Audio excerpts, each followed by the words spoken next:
फर्क नजर आएगा। वंडर सीमेंट, फर्क नजर आएगा। और इस वक्त एक अहम खबर आ रही है। देश भर के लगभग 600 से अधिक वकीलों ने ऐसे समूहों के खिलाफ चिंता व्यक्त करते हुए भारत के मुख्य न्यायाधीश को पत्र लिखा है जो न्यायपालिका की अखंडता को कमजोर कर रहे हैं। चिंता व्यक्त करने वाले देश के जाने माने वकील इसमें शामिल हैं। अधिवक्ताओं के अनुसार ये समूह न्यायिक परिणामों को प्रभावित करने के लिए दबाव की रणनीति अपना रहे हैं। खासकर राजनीतिक हस्तियों और भ्रष्टाचार के आरोपों से जुड़े मामलों में उनका तर्क है कि ये कार्रवाइयां लोकतांत्रिक ढांचे और न्यायिक प्रक्रियाओं में रखे गए भरोसे के लिए खतरा पैदा करती हैं। वकीलों का कहना है कि न्यायपालिका के बारे में झूठी कहानियों का प्रचार किया जा रहा है जिसका उद्देश्य वर्तमान कार्यवाही को बदनाम करना और अदालतों में जनता के विश्वास को कम करना है। तो न्यायपालिका को लेकर वकीलों ने यहां पर अपनी चिंता जाहिर की है। विकास सारथी इस वक्त हमारे साथ और जानकारी के साथ जुड़ रहे हैं। विकास, सबसे पहले जानना चाहेंगे कि इस पत्र में क्या कुछ लिखा है, थोड़ा सा विस्तार से बताइए इन वकीलों ने।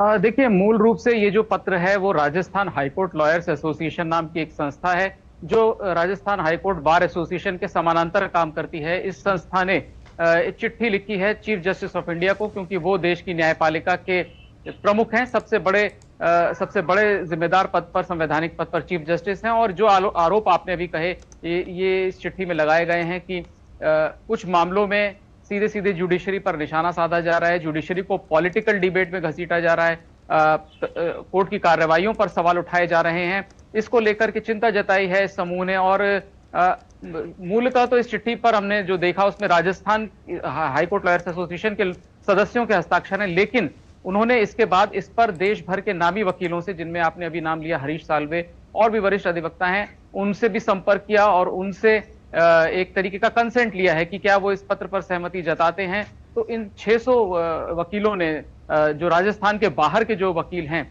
उन्होंने अपनी सहमति जताई है इन चिंताओं से और इस चिट्ठी का वो हिस्सा बने हैं। अब ये चिट्ठी चीफ जस्टिस ऑफ इंडिया के पास पहुंचेगी। जाहिर है उनके पास दो विकल्प होते हैं, एक वो एडमिनिस्ट्रेटिव साइड पर कोई भी आदेश देते हैं और एक जुडिशियल साइड पे देते हैं। अब चीफ जस्टिस को ये देखना है कि इस चिट्ठी को वो कितना महत्व देते हैं, कितना महत्वपूर्ण समझते हैं।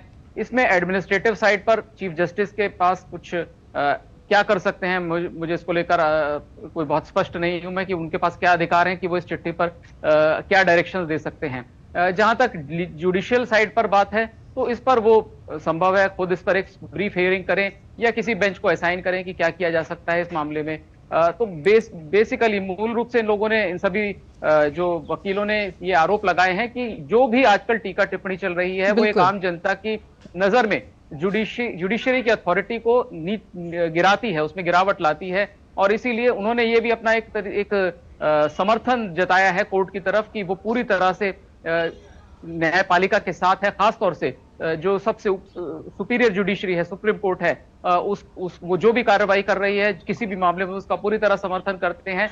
और जो बाकी हाई कोर्ट और सुप्रीम कोर्ट में कार्रवाई को लेकर के निशाना बनाया जा रहा है उसको लेकर कुछ किया जाना चाहिए, ये इस चिट्ठी का मूल भाव है।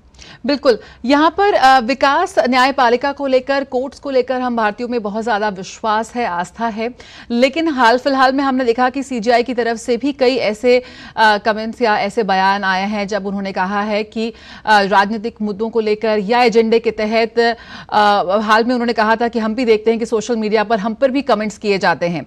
इस तरह की बात उन्होंने कही थी कि क्या किस तरह से गलत खबरें फैलाई जाती हैं और कोर्ट के जो फैसले है उन पर भी यहाँ पर खुलेआम तौर पर उसको लेकर भी कई अपमानजनक या कई तरह के सवाल खड़े किए जाते हैं। इसको लेकर पहले भी मुद्दा उठ चुका है, लेकिन यहाँ पर 600 वकील एक साथ आए हैं कि कैसे एक एजेंडे के तहत यहाँ पर न्यायपालिका को निशाना बनाया जा रहा है। ऐसे में क्या कुछ किया जा सकता है? जैसे आपने कहा कि इसको लेकर अभी स्पष्ट नहीं है कि सीजीआई इसको लेकर क्या करेंगे, लेकिन कई अलग अलग मोर्चों पर विभिन्न जजमेंट्स के टाइम पर भी उन्होंने इसका जिक्र किया है। देखिए, इस चिट्ठी की एक जो सबसे बड़ी जो बात है जो हमने देखी है वो ये है कि इसमें कोई इंस्टांस नहीं दिए गए हैं कि कौन से केस के बारे में वो बात कर रहे हैं या किस टिप्पणी के बारे में बात कर रहे हैं। ऐसे में कोर्ट किस पर कार्रवाई करेगा, ये एक बड़ा जनरल एक तरीके से एक जनरल आर्ग्यूमेंट रखा गया है।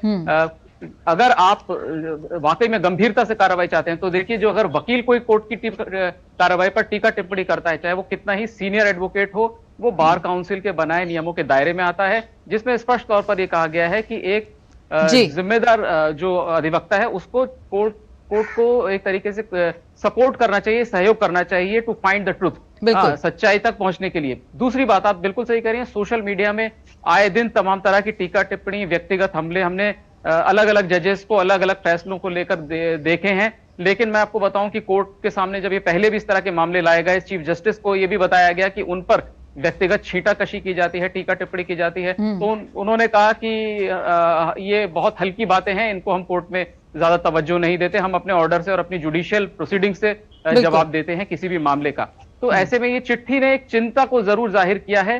अदालती कार्रवाई में इस चिट्ठी की क्या भूमिका होगी, ये आने वाले दिनों में साफ हो पाएगा, क्योंकि अभी सुप्रीम कोर्ट फंक्शन नहीं कर रहा है, छुट्टियां चल रही हैं यहाँ पर। लेकिन जो चिंता है, जो एक बाय एंड लार्ज जो मुद्दा उठाया गया है, वो ये कि जब फैसला सुहाता है तो हर कोई जुडिशरी की वाहवाही करता है, फैसला अपने खिलाफ आता है तो जजेस के परिवार को, जजेस के परिवार के सदस्यों तक को निशाना बनाया जाता है। उनको निशाना बनाया जाता है। और क्या ये किसी एजेंडे के तहत किया जा रहा है? एक बड़ा सवाल यहाँ पर वकीलों ने उठाया है, न्यायपालिका को लेकर अपनी चिंता जाहिर की है। बहुत बहुत शुक्रिया विकास आरती। देखते हैं आगे जब बढ़ता है समय तो इसको लेकर क्या कुछ और डिटेल्स निकल कर आती हैं, किस दिशा में ये जो चिंता है वो आगे बढ़ती भी नजर आएगी। बहुत शुक्रिया फिलहाल इस जानकारी के साथ जुड़ने के लिए। और यहाँ पर विदेश मंत्री डॉक्टर एस जयशंकर 27